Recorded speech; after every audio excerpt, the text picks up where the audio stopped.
We want people to be thinking of innovation and education as synonymous, but what we do can and should be immersed in everyday experiences in the classroom. With my team, we had participated with ASU in something called Dreamscape Learn, where they use some immersive technology, AR, VR, to create an experience that invokes empathy. And so I was hoping to try to recreate something similar, but here in Tempe. We wanted to create a real world scenario and then also some partners that could be stakeholders that could be invested in this.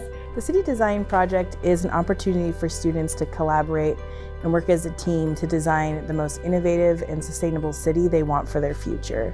And so we're combining a bunch of different standards and integrating reading, writing, and math so they have a project where they can showcase what they hope the future looks like. So teachers have so many standards they need to accomplish, so if you can come up with an activity that gets to more than one standard at one time, so math, language arts, social studies, and science were all standards that were able to be incorporated into this project, then that's going to be really beneficial for the teachers as well as for the kids. At this age, they're at a super formative age. They're getting ready to go to middle school and they're going to be spread out between so many places. And if we can have them collaborating and learning how to be sustainable and innovative, they can be more successful in the future if we start them now. That was our real goal, is to create an innovative mindset with these kids.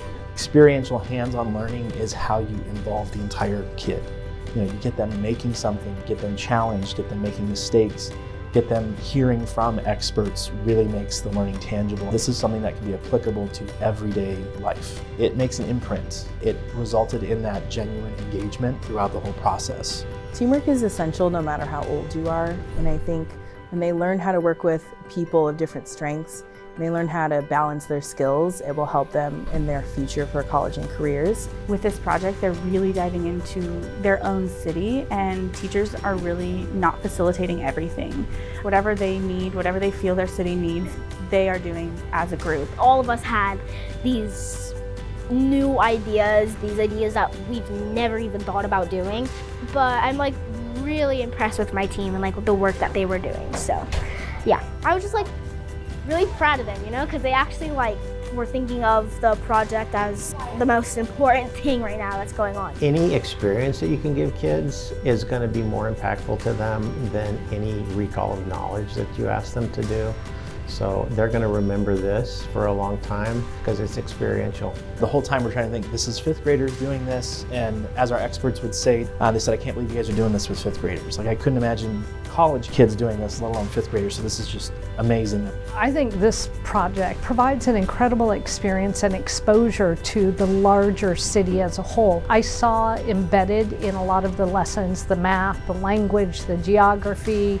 So they're really taking away a lot of the basic fundamental skills that a student should be learning in school. I think it's fantastic and innovative by the teachers. Favorite part of today was definitely seeing the kids design their favorite elements of the park and getting to see them draw and seeing them put trees and natural elements and lakes and just really incorporating some natural elements into those parks that maybe they wouldn't have considered before. They could not believe that they got a chance to talk to some of these people and learn about what they do and ask questions and be in the same room as them, and creating those entry points for students is huge. The thing I found most interesting, an expert, she came and she had a shirt, and it was a shirt and it was made out of plastic, but it felt like a regular shirt and everything, and I was like, wow, I can do that too. So I wanted to do that in my city. You look at a project like this and you're going to take students who are so moldable, so willing to learn, and so excited to take in this information.